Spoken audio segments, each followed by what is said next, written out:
Capítulo 156. Orgulho da servilidade.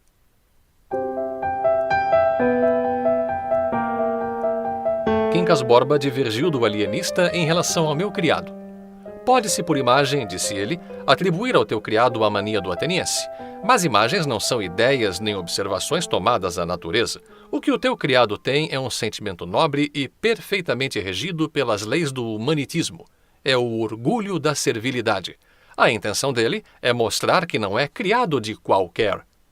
Depois chamou a minha atenção para os cocheiros de casa grande, mais empertigados que o amo, para os criados de hotel, cuja solicitude obedece às variações sociais da freguesia, etc., e concluiu que era tudo a expressão daquele sentimento delicado e nobre, prova cabal de que muitas vezes o homem, ainda a engraxar botas, é sublime.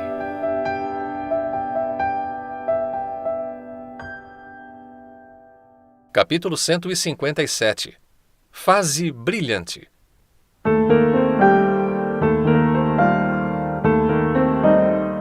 Sublime és tu, bradei eu, lançando-lhe os braços ao pescoço.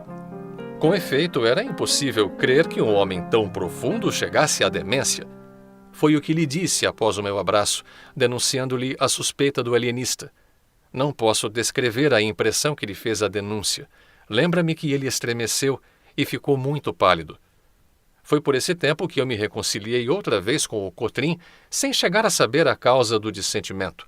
Reconciliação oportuna, porque a solidão pesava-me e a vida era para mim a pior das fadigas, que é a fadiga sem trabalho.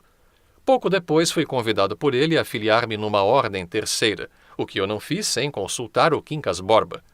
Vai, se queres, disse-me este, mas temporariamente. Eu trato de anexar à minha filosofia uma parte dogmática e litúrgica. O humanitismo há de ser também uma religião, a do futuro, a única verdadeira. O cristianismo é bom para as mulheres e os mendigos, e as outras religiões não valem mais do que essa, orçam todas pela mesma vulgaridade ou fraqueza. O paraíso cristão é um digno êmulo do paraíso muçulmano, e quanto ao nirvana de Buda, não passa de uma concepção de paralíticos. Verás o que é a religião humanística. A absorção final, a fase contrativa, é a reconstituição da substância, não o seu aniquilamento, etc. Vai aonde te chamam. Não esqueças, porém, que és o meu califa. E vede agora a minha modéstia. Filiei-me na ordem terceira de tal, exerci ali alguns cargos, foi essa a fase mais brilhante da minha vida. Não obstante, calo-me, não digo nada, não conto os meus serviços, o que fiz aos pobres e aos enfermos, nem as recompensas que recebi, nada. Não digo absolutamente nada. Talvez a economia social pudesse ganhar alguma coisa se eu mostrasse como todo e qualquer prêmio estranho vale pouco ao lado do prêmio subjetivo e imediato. Mas seria romper o silêncio que jurei guardar neste ponto. Demais, os fenômenos da consciência são de difícil análise.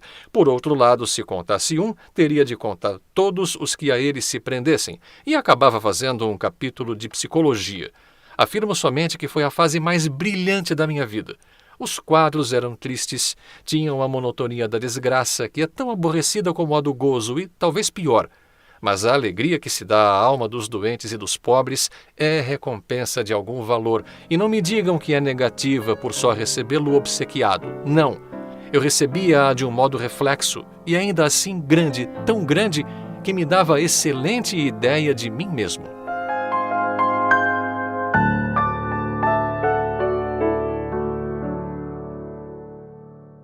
Capítulo 158. 2 encontros.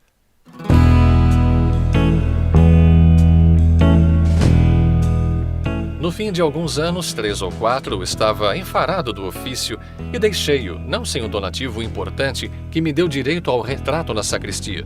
Não acabarei, porém, o capítulo sem dizer que vi morrer no hospital da ordem, adivinhem quem? A linda Marcela.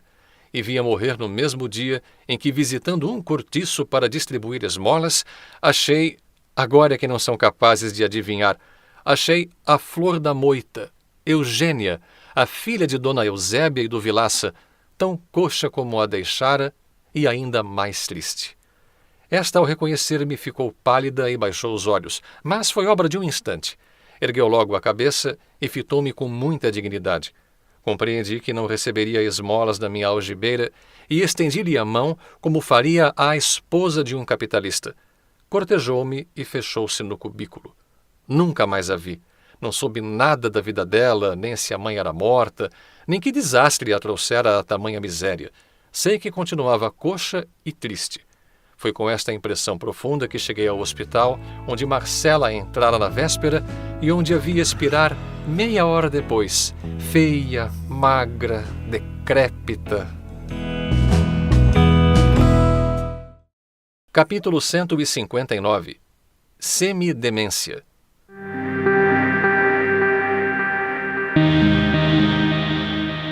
Compreendi que estava velho e precisava de uma força, mas o Quincas Borba partira 6 meses antes para Minas Gerais e levou consigo a melhor das filosofias.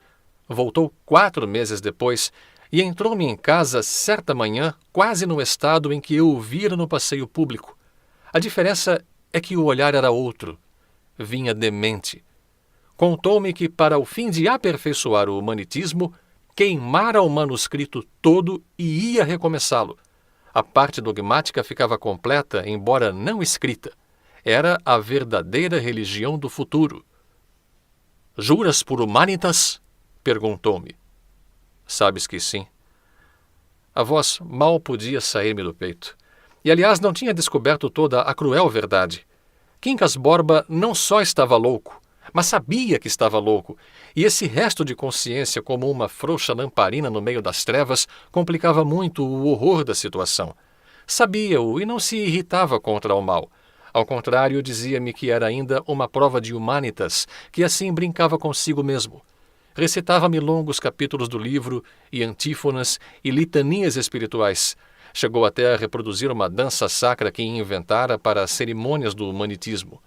A graça lúgubre com que ele levantava e sacudia as pernas era singularmente fantástica. Outras vezes amuava-se a um canto, com os olhos fitos no ar, uns olhos em que, de longe em longe, fulgurava um raio persistente da razão, triste como uma lágrima.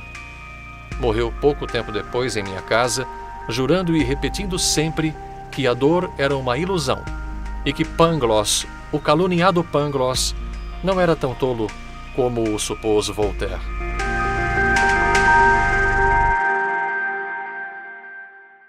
Capítulo 160. Das negativas.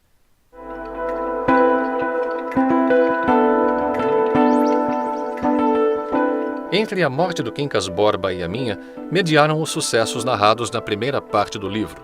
O principal deles foi a invenção do emplasto Brás Cubas, que morreu comigo por causa da moléstia que apanhei. Divino emplasto, tu me darias o primeiro lugar entre os homens, acima da ciência e da riqueza, porque eras a genuína e direta inspiração do céu. O caso determinou o contrário. E aí vos ficais eternamente hipocondríacos. Este último capítulo é todo de negativas. Não alcancei a celebridade do emplasto, não fui ministro, não fui califa, não conheci o casamento. Verdade é que, ao lado dessas faltas, coube-me a boa fortuna de não comprar o pão com o suor do meu rosto. Mas não padeci a morte de Dona Plácida, nem a semidemência do Quincas Borba. Somadas umas coisas e outras, qualquer pessoa imaginará que não houve míngua nem sobra e, conseguintemente, que saí quite com a vida. E imaginará mal, porque, ao chegar a este outro lado do mistério, achei-me com um pequeno saldo que é a derradeira negativa deste capítulo de negativas. Não tive filhos. Não transmiti a nenhuma criatura o legado da nossa miséria.